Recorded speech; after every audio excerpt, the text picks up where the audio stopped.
All right. I need to talk about today's ASQA briefing.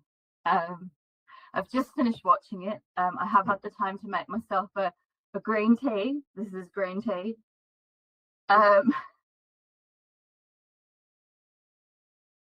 Honestly, I think, amazingly, the most concerning part wasn't the presentation itself. It was the questions. Because I'm sitting there listening to ASQA talk about poor quality assessment systems, poor quality training, weak continuous improvement systems, unsuitable trainers and assessors. And I'm thinking, we're still here. We're still here. We're still talking about the same things year after year. And at some point, we have to stop acting like this is new information. None of this should be shocking anymore. The sector knows these are issues. The regulator knows these are issues. Consultants definitely know these are issues. So why are we still here?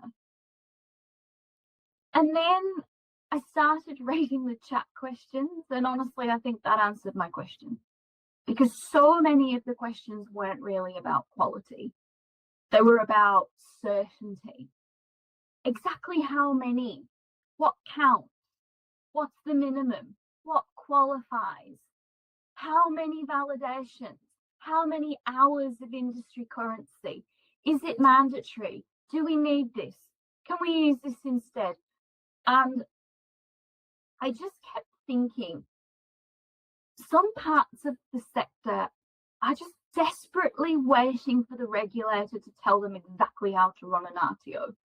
Like, there's going to be some magical checklist where if you tick every box, you automatically become a quality provider. That's not how it works. It's not how any of it works.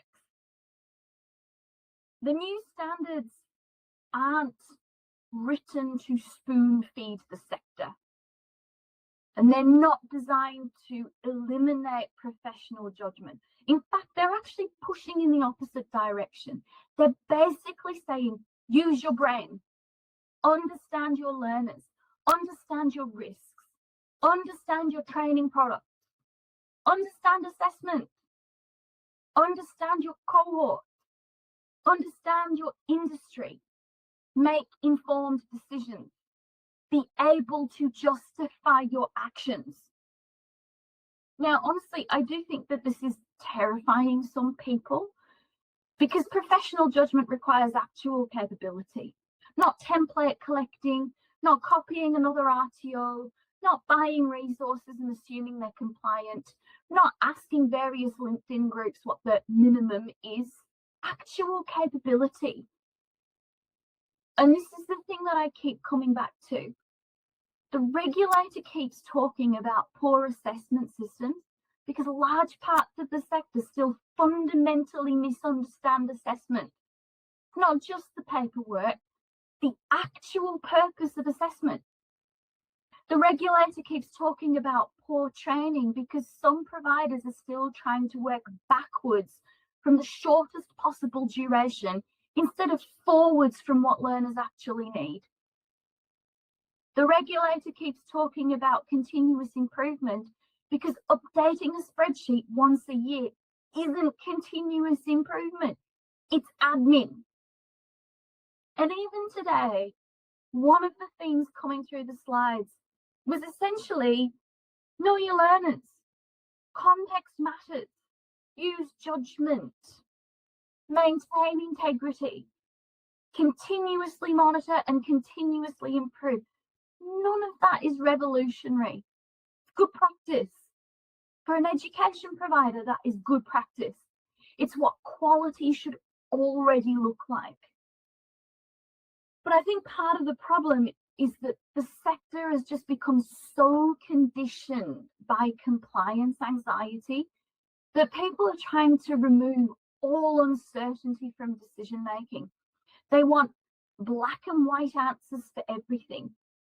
Exactly how many hours, exactly how many validations, exactly how many hours of industry engagement, exactly what evidence, exactly what benchmark.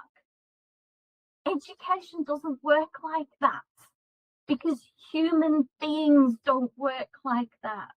And we're operating in a human system. Two cohorts can require completely different delivery approaches. Two qualifications can carry completely different levels of risk. And honestly, if your entire approach to compliance is just tell me the minimum standards so I can meet it, you've already missed the point. Quality comes from professional thinking, curiosity, capability, and reflection.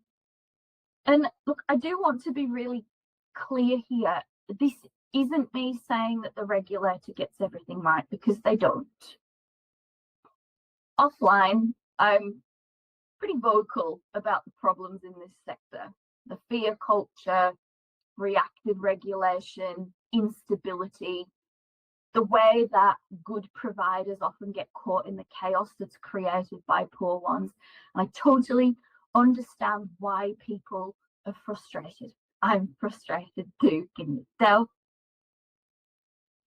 But I also think parts of the sector need to take a long, hard look at themselves, because some of these questions today genuinely reflected a sector that's still trying to outsource thinking.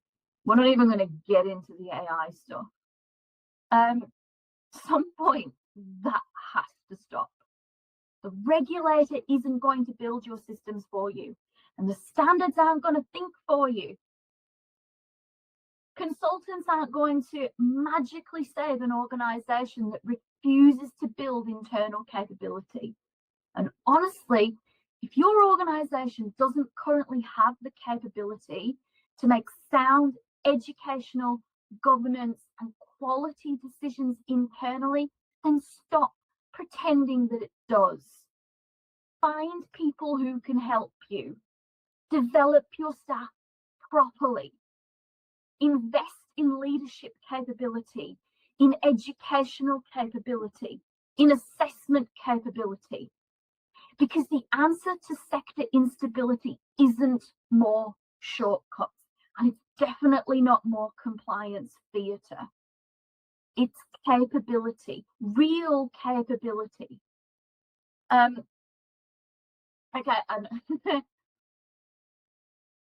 so I know this is it's a bit fiery. It's not the usual tone of the kind of content that I share, but after today's briefing, I just want to put this out there, because I don't think the biggest risk to RTOs right now is the regulator, right?